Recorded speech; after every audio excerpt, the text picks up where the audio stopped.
En esta mañana quiero hacerte una pregunta. ¿Qué tan inteligente eres? Recuerdo que cuando mis hijas eran pequeñas, alguien les regaló una pequeña computadora de juguete muy simpática, muy chistosa. Pero lo que más me llamaba la atención es que cuando ellas apretaban una tecla, el juguete decía, ¡oh, eres muy inteligente! Y la verdad se me hacía curioso e incluso le decía yo a esa computadora, la computadora levantaegos. Porque de alguna manera te hacía sentir bien por lo que estabas haciendo. Ahora, no sé en tu perspectiva personal qué tan inteligente o qué tan poco inteligente te consideres. Quiero decirte que la mayoría de las personas cuando piensan en inteligencia, lo asocian con la acumulación de conocimiento, con la capacidad de resolver complejos problemas de matemáticas, o con resolver un test de inteligencia satisfactoriamente, donde te dicen que tienes un IQ, un coeficiente intelectual alto o incluso superdotado, ¿no? Incluso si tú vas al buscador Google y pones la palabra persona inteligente, vas a encontrar imágenes como la que te voy a mostrar ahorita en pantalla, donde se ve claramente el estereotipo que tenemos de lo que es una persona inteligente. Es un tipo con lentes, probablemente con brackets, que es bien nerd o ñoño, como les dicen, y que se meten en la escuela a todo tipo de actividad o concurso y sacan puro 10. Según la Real Academia Española, amigos, hermanos, la inteligencia es la capacidad de entender, de comprender, de resolver problemas e involucra, fíjate bien, habilidad y destreza de la persona. ¿Qué tan inteligentes somos? Tiene que ver entonces, sí, con inteligencia, con capacidad de comprender, de entender, pero también con la destreza, la habilidad que desarrollamos con ese conocimiento. Un psicólogo inglés llamado Igor Grossman, de la Universidad de Waterloo, en Inglaterra, realizó un experimento bastante curioso que quiero platicarte, donde él quería medir la inteligencia de las personas en la vida cotidiana. Lo que hicieron fue reunir un grupo de personas y les pidieron que hicieran un diario, donde iban a anotar la situación más difícil que hubieran pasado cada día, cómo se sintieron y cómo enfrentaron la situación. Entonces las personas escribieron todo tipo de situaciones. Desde la frustración de estar metido en medio del tráfico que les hizo llegar tarde a una cita que tenían, hasta verdaderamente situaciones complejas de sus relaciones familiares, laborales o matrimoniales. Lo que este psicólogo observó es que las personas suelen engancharse con la situación del momento y sus emociones se enfocan tanto en el problema que les impiden encontrar soluciones a la situación. También observó que algunas pocas personas tenían una perspectiva más amplia de la situación y hacían preguntas como, ¿hay algo positivo de esto que estoy viviendo? ¿Hay alguna otra alternativa para solucionar mi problema? Y esas personas pudieron encontrar soluciones más inteligentes a la dificultad que enfrentaban.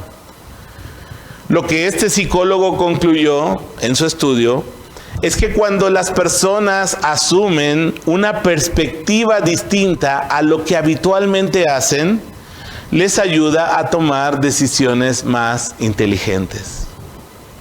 Ahora, Santiago nos ha hablado de inteligencia, nos ha hablado de sabiduría. En el capítulo 1 nos ha dicho que si alguno tiene falta de sabiduría, la pida a Dios, al cual la va a dar abundantemente y sin reproche. También Santiago, en el capítulo 3, que vimos la prédica la semana pasada, nos ha dicho que debemos aprender a cuidar nuestras palabras. Y ahora, en este capítulo 3, versículos del 13 al 18, Santiago nos quiere animar a que aprendamos a ser hombres y mujeres inteligentes en nuestra forma de vivir lo cotidiano. Santiago nos está diciendo en este pasaje que vamos a leer en un momento que hay dos maneras de vivir la vida. Hay dos maneras de vivir la vida en función de qué sabiduría estamos nosotros aplicando en el día a día. Así que abre tu Biblia, por favor, en Santiago capítulo 3, versículos del 13 al 18. Santiago capítulo 3, versículos del 13 al 18. Mira lo que dice la palabra del Señor. ¿Quién es sabio y entendido entre vosotros? Muestre por la buena conducta sus obras en sabia mansedumbre. Pero si tenéis celos amargos y contención en vuestro corazón, no os jactéis, ni mintáis contra la verdad, porque esta sabiduría no es la que desciende de lo alto, sino terrenal, animal, diabólica. Porque donde hay celos y contención, allí hay perturbación y toda obra perversa. Pero la sabiduría que es de lo alto es primeramente pura, después pacífica, amable, benigna, llena de misericordia y de buenos frutos, sin incertidumbre ni hipocresía. Y el fruto de justicia se siembra en paz para aquellos que hacen la paz. ¿Cuándo sabemos que hemos tomado una decisión inteligente? ¿Sabes cuándo? Cuando vemos los frutos, los resultados de esa decisión que tomamos. Muchas veces cuando estamos en el calor de las batallas de cada día, tomamos decisiones precipitadas. Decisiones movidas por nuestras emociones solamente, sin considerar el consejo de Dios, sin considerar quizá las circunstancias que nos están rodeando. Y entonces, muchas veces terminamos jalándonos los pelos porque decimos, he tomado una decisión equivocada. Santiago nos dice que la inteligencia, la sabiduría, es algo que se ve, es algo que no se puede esconder, que se hace evidente en las decisiones que tomas en el día a día. La sabiduría se exhibe con nuestra conducta y se miran qué resultados producen. Si son resultados buenos, positivos, de bendición, o si son resultados malos, negativos, que no traen cosas buenas para ti y para las personas que te rodean. Santiago comienza diciendo en el versículo 13, ¿quién es sabio y entendido entre vosotros? Muestre por la buena conducta sus obras en sabia mansedumbre. Hermanos, el conocimiento y la información no nos hace personas sabias. Si así fuera, quien tuviera 10 enciclopedias en su casa sería muy sabio. O vamos a ponerlo en términos más contemporáneos. El que tuviera el mejor smartphone, ¿verdad? El teléfono inteligente con el procesador más poderoso y la memoria más grande, sería la persona más inteligente. Pero todos sabemos que eso no es así. Estamos viviendo en medio de una generación que tiene teléfonos inteligentes muy caros y muy poderosos, tomando decisiones tontas cada día que están destruyendo sus vidas. Así que conocer algo no nos hace inteligentes, no nos hace sabios.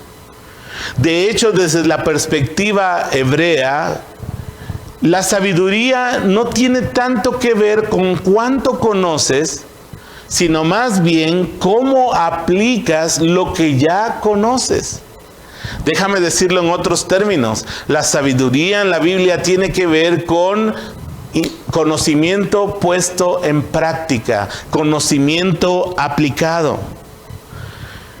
La sabiduría entonces es la habilidad y la destreza para aplicar lo que sabemos en el día a día. Dice entonces Santiago, ¿hay alguien inteligente, alguien sabio entre ustedes? Bueno, muestre por la buena conducta, es lo que nos está diciendo, sus obras dice aquí, sus obras en sabia mansedumbre. Ahora, la idea de buena conducta, hermanos, no es solamente portarse bien, sino más bien tiene la idea de que estamos buscando cosas buenas, cosas honrosas, cosas hermosas que van a ser de beneficio para la persona misma y para los que lo rodean. Ahora, esta actitud de estar buscando buenas cosas debe manifestarse con un carácter manso, con una sabia mansedumbre, dice Santiago. Ahora, en nuestro tiempo, mis queridos hermanos, la mansedumbre o ser manso no es una cualidad de carácter bien aquilatada. Más bien se le mira como un símbolo de debilidad. Como si esa persona, por no ser capaz o por ser débil, sea moral o físicamente, no pudiera enfrentar a aquel que le está haciendo daño. Quiero decirte que el texto griego, la palabra que se ocupa en este texto, no es de fácil traducción al castellano, pero en ninguna manera implica debilidad, sino todo lo contrario. Implica que hay poder y que ese poder permite, fíjate bien, que la persona pueda actuar con paz, con tranquilidad, confiando que lo que está ocurriendo a su alrededor es parte de la voluntad soberana de Dios y que lo acepta. Jesucristo fue completamente manso. Dice el apóstol Pedro que cuando le maldecían, él no respondía con maldición. Encomendaba la causa a aquel que juzga justamente. Y hermanos, la mansedumbre de la que nos habla Santiago, en ninguna manera, vuelvo a repetirte, es un símbolo de debilidad, sino al contrario, de una fortaleza y un poder tal que podemos tomar con tranquilidad, con paz y con humildad las cosas, las situaciones que ocurren en nuestra vida, confiando en la voluntad de Dios. Ahora, Santiago, en los siguientes versículos, procede a hacer un contraste entre dos clases de sabiduría. Y una u otra van a moldear tu pensamiento, tu cosmovisión y la forma en que actúas ante los desafíos de la vida. Cada una de estas dos sabidurías tiene su origen, su forma de operar y da distintos resultados. Vamos a comenzar con los versículos 14 al 16, donde Santiago nos describe una sabiduría o una inteligencia que no considera a Dios. Es decir, una sabiduría sin Dios. Mira lo que dice la palabra. Vuelve a leer conmigo el versículo 14. Pero si tenéis celos amargos y contención en vuestro corazón, no os jactéis, ni mintáis contra la verdad, porque esta sabiduría no es la que desciende de lo alto, sino terrenal, animal, diabólica. Porque donde hay celos y contención, allí hay perturbación y toda obra perversa. ¿Cuál es el origen de esta sabiduría que no considera a Dios? La NTV traduce este versículo de la siguiente manera: dichas cosas, versículo 15, son terrenales, puramente humanas y demoníacas. Lo que nos está diciendo Santiago es que esta clase de sabiduría no tiene en cuenta a Dios, es terrenal. Y mira, no significa que esas personas no sean inteligentes. Yo creo que hay muchísimas personas con una alta capacidad intelectual que por alguna razón han decidido hacer a Dios a un lado de sus vidas. Y entonces la manera en que piensan, la manera en que sienten y la manera en que actúan es sin Dios, sin considerar a Dios en sus vidas. Dice Santiago que esta sabiduría es terrenal. Por lo tanto, ese conocimiento está limitado a lo que pueden percibir, a lo que pueden medir, a lo que pueden mirar. Y no pueden ir más allá de lo que no pueden probar, de lo que no pueden experimentar. Todo se mira desde una perspectiva terrenal, sin fe, sin esperanza y sin Dios. Y entonces, mis hermanos, todo lo que escriben, todo lo que escuchan, todo lo que hacen para la televisión, lleva esa cosmovisión de vida, hacer a un lado a Dios de sus vidas. Dice también Santiago que esta sabiduría es puramente humana. Es decir, se basa en razonamientos de hombres y los suyos propios. No perciben ni consideran las cosas de Dios en su vida. E incluso muchos ostentan una superioridad intelectual frente a las personas de fe que no son como ellos, ¿verdad? Por ejemplo, hace unos días leí un artículo en la versión digital de BBC News, donde un reconocido paleontólogo español llamado Juan Luis Arzuaga dijo lo siguiente en una entrevista, y checa muy bien lo que dijo: toda la predicación bíblica que está aflorando ahora es lo más grave de esta epidemia. Y a mí no me sorprende esa manera de pensar, porque no le da el valor a las vidas humanas que se están perdiendo, no le preocupa el dolor que mucha gente está viviendo, la pobreza en que muchas personas están siendo sumergidas, el hambre que muchas personas están padeciendo. Para este hombre que tiene una sabiduría sin Dios, lo más grave que ha ocurrido en esta pandemia es la predicación bíblica que está aflorando en este tiempo. Por supuesto que él es libre de pensar así y que lo siga haciendo.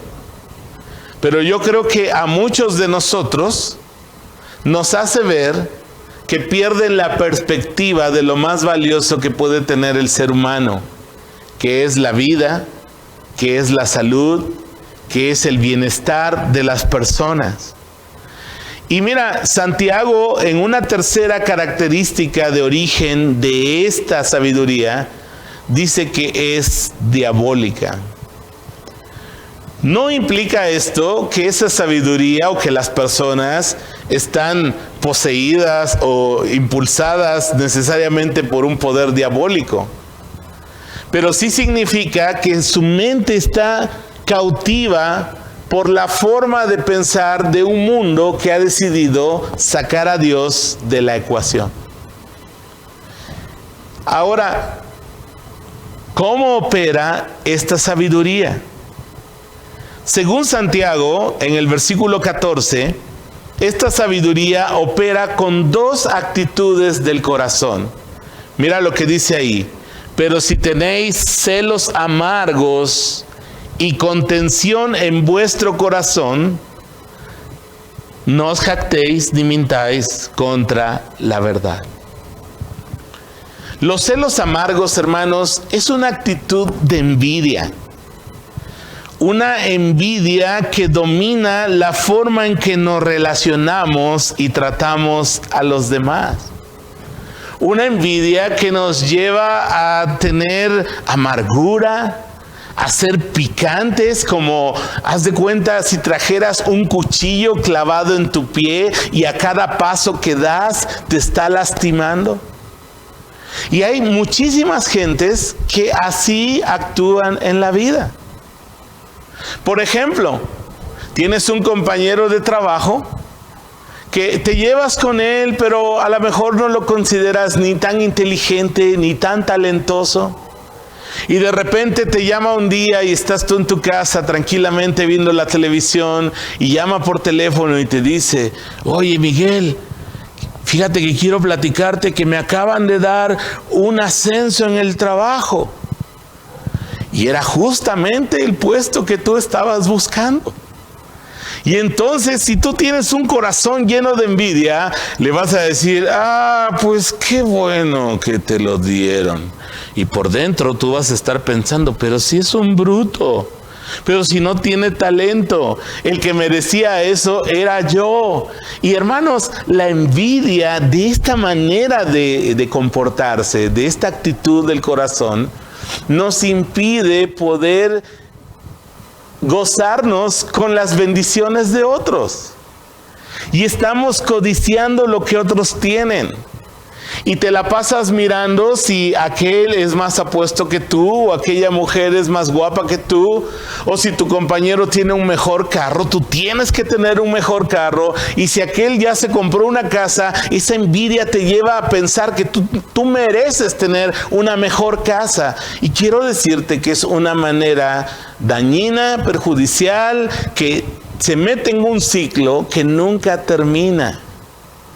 Y Santiago nos dice que esta manera de vivir, esta clase de sabiduría que es animal, terrenal, diabólica, tiene esta cualidad, opera de esta manera a través de un sentimiento tan profundo de envidia. Y esto te lleva a pensar que a nadie le puede ir mejor que a ti, que nadie debe ser mejor que tú, que todos los que tú miras alrededor son rivales. Y yo quisiera preguntarte, ¿qué resultados te ha traído esta forma de vida? Y a lo mejor dices: no, pues yo he logrado lo que he querido y soy exitoso y las personas me tienen respeto. A lo mejor te tienen miedo o les caes mal, pero bueno, tú piensas que has actuado bien, pero ahora más adelante en el siguiente versículo vamos a ver los resultados. Una segunda actitud que dice Santiago con la que opera esta clase de sabiduría es la contención. Esa contención denota ambiciones mezquinas. Es la persona que busca solo su propio bien, que no le importan los demás, que actúa con rivalidad. Y por eso este vocablo denota la formación de partidos. Son las personas que suelen dividir a otras personas, porque tienen envidia en su corazón y tienen un corazón contencioso. Siempre hay problemas donde ellos están. Siempre están dividiendo a los grupos, metiendo cizaña, como decimos, amarrando navajas. Y esa es la actitud, estas dos, las que caracterizan a esta sabiduría que no procede de lo alto. Ahora, ¿cuál es el problema de esta sabiduría? Mira lo que dice el versículo 16. Porque donde hay celos y contención, allí hay perturbación y toda obra perversa. Perturbación, hermanos, significa una vida desordenada, una vida inestable. Todo lo que le rodea a esa persona no tiene estabilidad, es un desorden. Y quizá tú y yo hemos conocido, o quizá nosotros mismos somos, personas que tenemos una vida inestable, donde no mantenemos un estilo de vida, una forma consistente que pueda traducirse en una vida llena de bendición de parte de Dios. Y entonces vemos personas que por un tiempo buscan una cosa, por otro tiempo buscan otra. Como mismo Santiago nos dijo en el capítulo 1, versículo 8, el hombre de doble ánimo es inconstante en todos sus caminos. Y entonces esta persona es envidiosa, es contenciosa, provoca divisiones y su vida y lo que le rodea es una vida inestable, de incertidumbre. Hay perturbación. Y Santiago termina todavía diciéndonos otro resultado de esta sabiduría. Dice que ahí también hay toda obra perversa. Hay maldad. Hay cosas que no debieran ocurrir. No hay resultados de bendición ni para la persona ni para los que lo rodean. A lo mejor una persona que guía su vida con esta sabiduría, por un momento siente que está logrando éxito, que está logrando sus propósitos.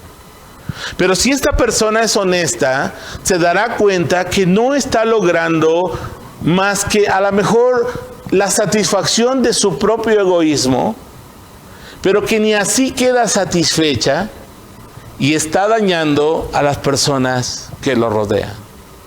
Lamentablemente, hermanos, la gran mayoría de personas en nuestro mundo vive bajo esta sabiduría, bajo esta cosmovisión de vida.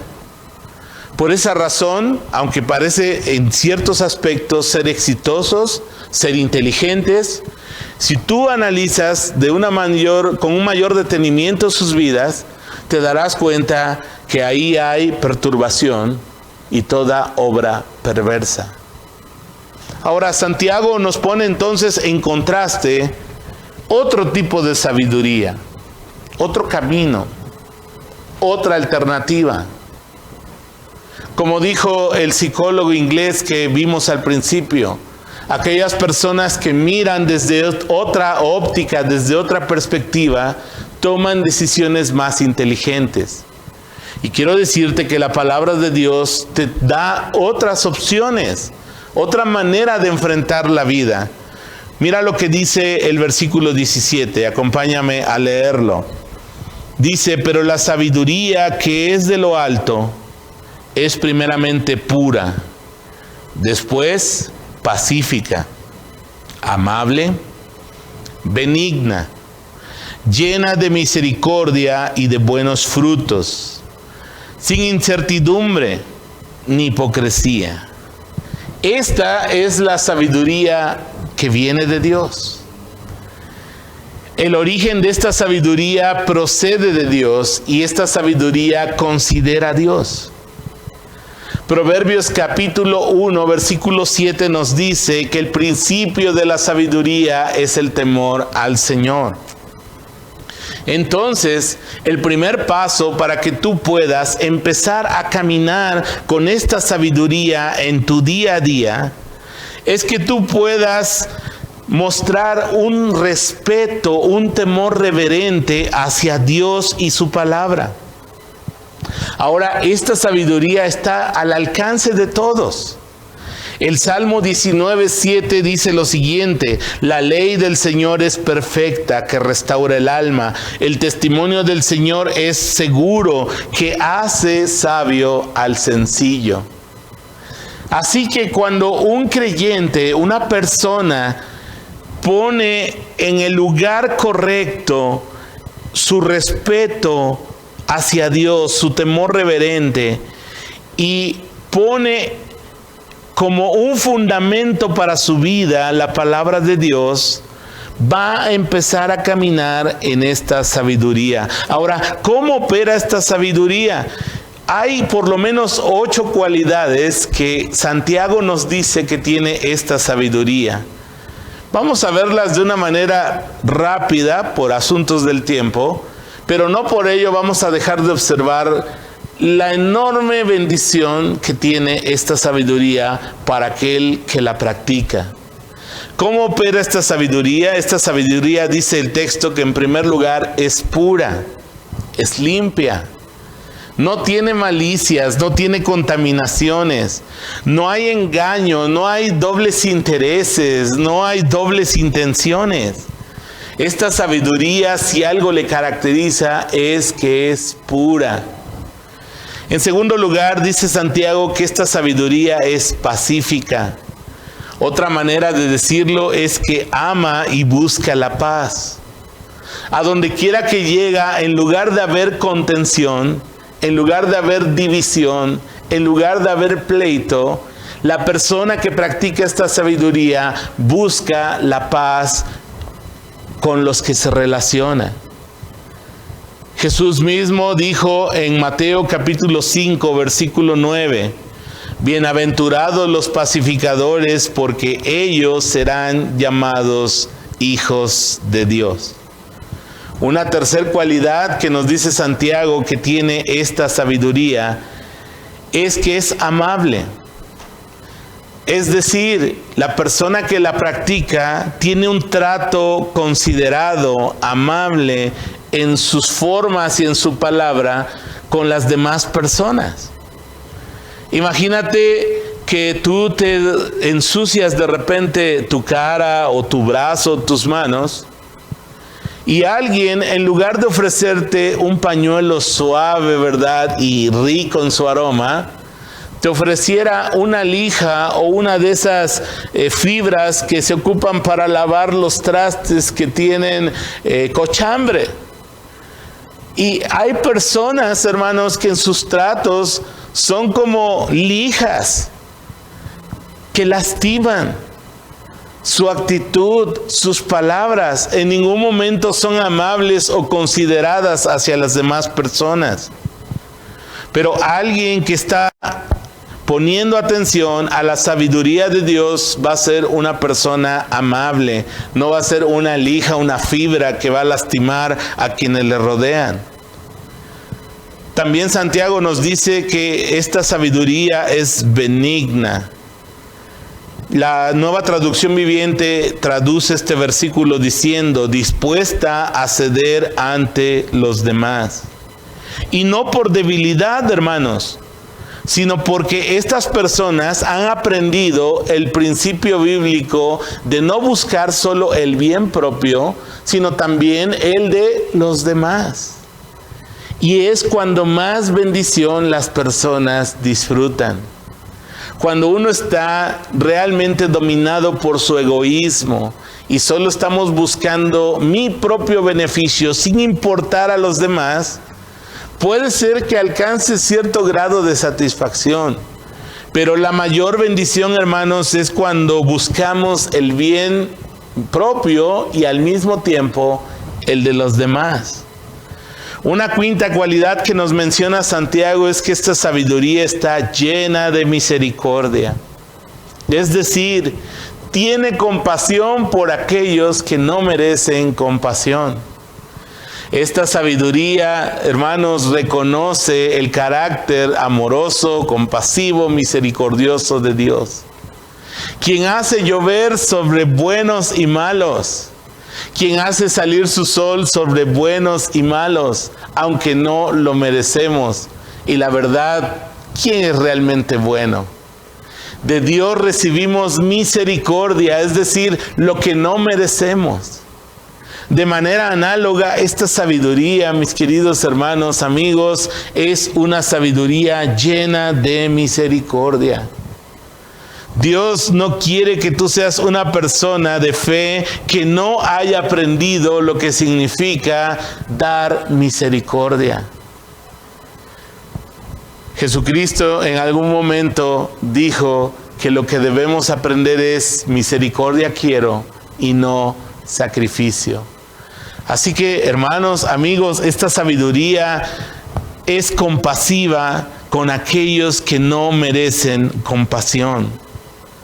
También dice que está llena de buenos frutos.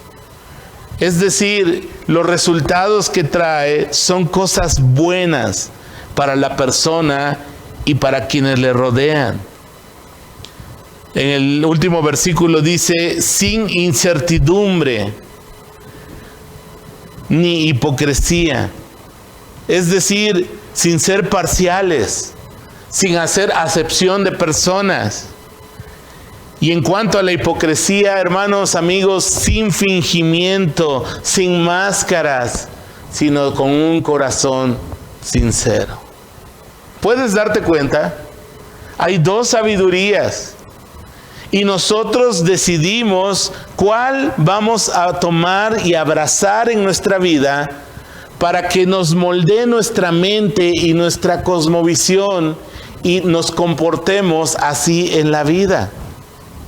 Hermanos, ¿cuáles son los resultados, según el texto de Santiago, de esta sabiduría divina, de esta sabiduría que desciende de lo alto? Vamos a ver el versículo 18, por favor. Dice lo siguiente, Santiago 3:18.